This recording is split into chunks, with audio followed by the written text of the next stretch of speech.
มาส่งถึงพี่น้องผู้รับถอนยินเสียงขาวเขาตังหมดตังเสียงอยู่ค่ะวันเมื่อในก็ตกเมียนอยู่ในวันที่19เดือนธันวาคมปี2026ในคาเลข่าวเลยบ่ตั้ง3หูข้อข่าวในเมืองไทยสิติมาตัวใดคะนี้พี่น้องผู้ปันแห่งเขากว่าอยู่ค่ะหูข้อข่าวที่1ก้นหมู่เจก้น1ญาติซึกขังเอากองยื้อแลก้นวานพร้อมกันกว่ายาเปียดกิดหลานเขาหูข้อข่าวที่2สุกย่างเหลียงคีเอทุกออกนี้กองกลางหมักมือจึงยามอันซิมได้ดีตับสิกมันหัวข้อข่าวที่3เจ้าหน้าที่กวดทัดควบหันเปิดกับตูสีของอันปลอมเฮียง3ปากปลายตีกรุงเทพว่าในข่าววันตั้งสุดในเฮาข่าวอันกันกว่าฮับถอมมินด้วยหัวข้อข่าวที่1เตรียมต่างไว้ว่ากวนหมู่เจก้น1ญาติซึกขังเอากองยื้อแลกวนหวานพร้อมกันกว่ายาเป็ดกิกหลานเขาในจอมกันค่ะดีจะเวียงหมู่เจเมืองใต้ปะหอนั้นกวนซึกขังเขียอันเปิดเก็บขอนเขาเอากวางยื้อสะกวนเมืองเลยมาเจ็บหาวเฮียงเลยกวนวานเขาอำหันเจอเสพร้อมกันกว่ายาเป็ดกิกหลานเขาในยาวกวนหมู่เจราติผู้สื่อข่าวเขาว่าเมื่อวานในวันที่18เดือน26ยามกลางไหนมีคนเมืองหมู่เจก่อนหนึ่งชื่อห้องใจเลียงเสออายุ32ปีทุกตีวันนำเล่าเสียโฮกามะมุงนามาจูเวียงหมู่เจถึงมากหมอก10โมงไป20มินินั้นเมื่อกามันมาถึงตีกี่หลานเก็บขอนตับซึกขังเขียงหิมวันน้ำเลี้ยงจะเวียงหมู่เจนั้นยาวยาคนซึกขังเอากองยื้อเสลตืดกว่าตีหูมาแลปานึหูโอกและตื่นมาเจ็บหาวเฮียงยามเดียวและเขายุดยาตัวอยู่ที่ห้องยาไว้นั้นเย้าก้นวันเขาอำหันเจอสิพร้อมกันกว่ายาเป็ดกิกหลานเก็บขอนซึกขังนั้นในเย้าตีกิกหลานทิมวันน้ำเลี้ยงนั้นมีกวนซึกขังเขียงหมอก17โกอันมีปัตเตอร์ตับจุ้มเก่าตับ56เขาปักเสาไว้เกี่ยวด้วยร้องแน่เสภายซึกขังเขาที่เอาปุนพรสื่อหือที่เฮ็ดปันตราเพ่งเปียงสื่อหือในเด็บไปเลยหูจอมในสื่อตวงหมู่จีกำพองเตรียมต่างว่าซึกขังเขา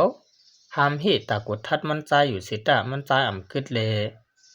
จากนี้ซึกขังเขายึว่าในข่าวคนเมืองเขาคาได้หัดหานอยู่ค่ะเนาะกุยกว่าซึกได้ซ้ำจ่องตีหัดหันจอมหายในนั้นแต่ก็เที่ยงกำหนึ่งในค่ะเนาะปมาวันตัวได้คนเมืองเขาคาใน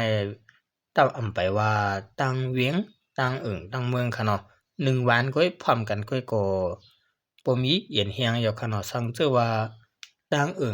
ในพร้อมกันอยู่ก็ตั้งเวียงมาพร้อมกันบ่ได้จึง1แค่นำจังมาคืออยู่ค่ะเนาะ10สิในเฮาข่าวกันกว่าฮับถอมกินด้วยหัวข้อข่าวที่2เตรียมต่างไว้ว่า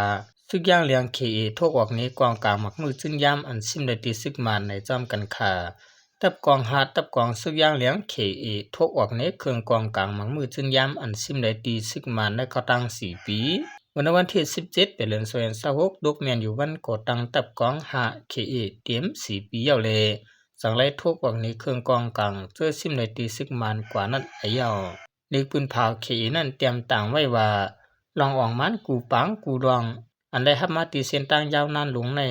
เป็นย้อนลองคัดเจอลองพร้อมโฮมเลยลองหุบปุนพรก็หันในตับจุ้มกูก็เพิ่มมันสิลองคัดเจอตับซึกต่างตับจุ้มในเจเมืองย่างเหลียงก็ยุกยองเอากุ่งมุนจอมอยู่ว่าไหนภูมิปุนพรตับกองก็หนึ่งลาว่ากองกลางอันซิมได้มาพ้องหับนาการปุนพรเข้าปางตึกนั้นเฮาคาอำไลเอาคายกินเฮ็ดนำตอนตาม6จุ้มเก็บซิมไว้ดีหรือสิเจอตื้อเลยก็เฮาคาขึ้นเอาเจอตื้อกว่าอยู่เมื่อนาก็เฮาคาได้สืบพร้อมโฮมกันสิหับทํนาทีปุนพรเฮาเตรียมทวนกว่ากองกลางอันตับกองซิมได้ในบางตึกสิทกออกนี้นั่นแต่ที่เป็นเส้นกองปอดกอง MS กองจักคือมาร์ค RPG เส้นเล็กเส้นใหญ่หมอกปากเมียวเจ็มเสน่สืบเสนอยก็คุกทบยุกยองเอากุ่มมุนลองหัดหันเลยลองมีน้ำเจอจุนปล่อยผู้หัดหันเจอเลยหลูนื้อเลือดชายเจอในปังดึกคาราน4ปีในกูข้าวยามในยอดังหือตับกองปฏิปักษ์เศร้าเลยต่อถึงวันเมื่อในนั้นก็ขอบจะถึงปะกวนปืนตีเจอสวยแถมปันกูลองอยู่ในตับกองเคขอบจะยุกยองเอากุ่มมุนกว่าอยู่วันในค่ะเขาที่ปืนเผาไว้เด็กเลี้ยงค่ะเนาะว่าเขาอำคายกินในค่ะเนาะอันเจ้าเลยก็ขึ้นเอาเจ้ากว่าเลยอันนั้นเจ้าเลยก็เขาได้เก็บไว้เป็นที่หมายต้องจังนั้นในค่ะเนาะเขาอำเลยคายกินตอนตาเป็นปลายมักมีหมุกจุ่มเจ้าเก่าในค่ะ เพราะคำว่าด้วยซึ่งในก็หลีอยู่ยองอยู่ค่ะเนาะสั่งชื่อว่าขายกินขึ้นเป็นตอนตามมุกจุ่มตัวเจ้าเก่าก้อยในก็มันก็ทู่สำคัญขนาดเนาะเอาโคนอ่อนตั้งแต่มันกว่าตึกลู่หายตายกว่าย่อกวนดวงมันสามารถขายกินขึ้นอันตึกเลยมาฉะนั้นในก็มีพรลีสังในค่ะสิบเสนเอาเขาข่าวกันกว่าฮับถอมินด้วยหัวข้อข่าวที่3ต่างเมืองไทยเตรียมต่างไว้ว่าเจ้าหน้าที่กดทัดหัวพันไว้กับตัวสีของอันปลอมเฮียง3ปักไว้ที่กรุงเทพในจอมกันค่ะเนาะเมื่อวันที่18เดือน26เมื่อว่าในเจ้าหน้าที่บริการได้ภายพ่องำเขาเอาเอ็นเฮียงหมอกปากไว้วันกันกว่ากดทัดเฮือนตึกแถว7ดีอันมีในปอกลินเหลียงเวียงกรุงเทพเมืองไทยกดทัดว่ามุ่งห่อเฮือนเสหัวพันเอาจือลูกอ่อนก้นต่างเมืองเฮ็ดไว้กับตัวสีขวางเข้าขวางตลาดสาไว้ตาเฮง3ปาก66เกาะในย่อเจ้าหน้าที่เขาลาที่ผู้สื่อข่าวเขาว่าเมื่อนาในมีคนเมืองตึงลาดไว้ดีลุมเฮ็ดหมายพังวันในว่ามุ่งห่อเฮือนเขานั้นได้หันจือลูกอ่อนอันเขาฮู้จักนั้นสาไว้อ่านโหสิมือตีมันกวนเหตุการณ์รุ่มหมายพังกับสืบมาว่าย้อนเอาจือลูกอ่อน3เกาะสาไว้ในมุ่งห่อเฮือนทะเบียนบ้านเขาตีปัน5,000 บาทในแลปันใส่กว่าก้อยกาเผื่อมาทัดด้วยจึงมีเปลี่ยน30ก็เลยห่านจะเสกกว่าถึงลัดไว้ตีลุ่มในเอา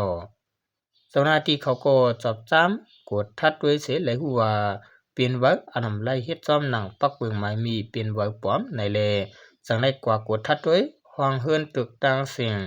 เฮียง7ปาก26ควางในกา44ควางนั้นว่ามุ่งห่อเฮือน1พื้นเลยสาวจือลูกอ่อนก้นต่างเมืองอายุ5 ขวบถึง15 ขวบมีไว้16ก็ตา3ห้องนั้นสาวเจียมมือป่วนมา2 ปีไปในของเฮือนเล็กๆอ่อนนั้นมีจือกวนอยู่ไว้ต่างหนำเข้าตั้ง2 วันก้อยก่ออันค่ายเข้ามามีอยู่30ปลายในของเฮือนนั้นยังมีเลยประดังพาสปอร์ตไว้คามเมืองอีกตั้งศักดิ์สิทธิ์พื้นอีกตั้งนำในเอากิ่วลุยลวงเฮ็ดหวายพังเหมือนกับตัวลูกอ่อนก้นด่างเมืองว่าสีของอันปลอมในเสเจ้าหน้าที่เขาติ้งยาไปผู้เกี่ยวข้อง7ก็นั้นประดังเจ้าหน้าที่อันเฮ็ดออกวันไว้กับตัวเจ้าเฮือนอันมีจือลูกอ่อนก้นต่างเมืองเลยในนาเปิดจ้าว่าไหนว่ากับตัวสีของอันมีตัวดับ7นำนาในเฮ็ดออกวันปูนตาลูกอ่อนก้นต่างเมืองอันมาเกิดที่เมืองไทยมีศูนย์เลยอยู่เศร้าในเมืองไทยศูนย์เลยป้ายปิญญาป้ายอยู่หลีเจียมเสื้อในสิพวกก็เยอะมามีศูนย์เลยผุยปับเยเงินก่อนนั้นอยู่จางเกี่ยวข้องจอมจุ่มจ่าเพียนหรือออนไลน์ในข่าวพี่น้องเขาก็สติกันค่ะเนาะอย่าไปลืมกดทัดด้วยวัดเวอร์เจ้าเก่าค่ะเนาะกู10,000 กว่าซึ่งหนังลองอันเปลี่ยนมาในค่ะย้อนปูว่าหมู่หลิวเนี่ยก็กวนหลอกแหลเนี่ยก็มันก่อนนำหนาๆในค่ะเนาะสังเสว่าเป็นรองวัดว่าลูกล่างเจ้าเก่าในว่าเกิดว่าเช่นไหนเนี่ยเจ้าเก่าถูลีทัดสร้างตัวลีในค่ะเนาะมูลิวเนี่ยก็ย้อนปัวก้นใครวัดว่าไทยเนี่ยก็มันคนนำหนาเลยตีเอาเงินมอนสิเฮ็ดกูหลายตั้งค่ะเนาะหนังตีเลยวัดว่าไทยกว่านั้นนะคะกุยกะว่าปัวด้วยเปียกเปืองกว่าปานถึงเปื้อนก็ตีอำยุมเลยค่ะเนาะความนั้นอันดีที่สุดในเจ้าเก่าอย่าปิดลืมทัดสร้างด้วยวัดว่าเจ้าเก่าเลยว่าเกิดวัดว่าลูกอ่อนเฮาฉะนั้นค่ะเนาะนั้นเปิ้นเฮ็ดบันดีปานถึงเจ้าเก่าถูลีเลยเจียงเจ้าหน้าที่เขากำเลียวค่ะเนาะตีเจ้าเหย่าเจ้าตูตีเลยหับลองทำตราเพียงเปียงเจียมเจ้าในค่ะเนื้อสุดมาขอบใจอย่านำถึงพี่น้องเขาเจอเป็นผู้เตรียมข่าวเลยผู้ทำยินเสียงข่าวเขาตังหมดตาเสียงอยู่ค่ะเหมือสูงตาเสียงค่ะ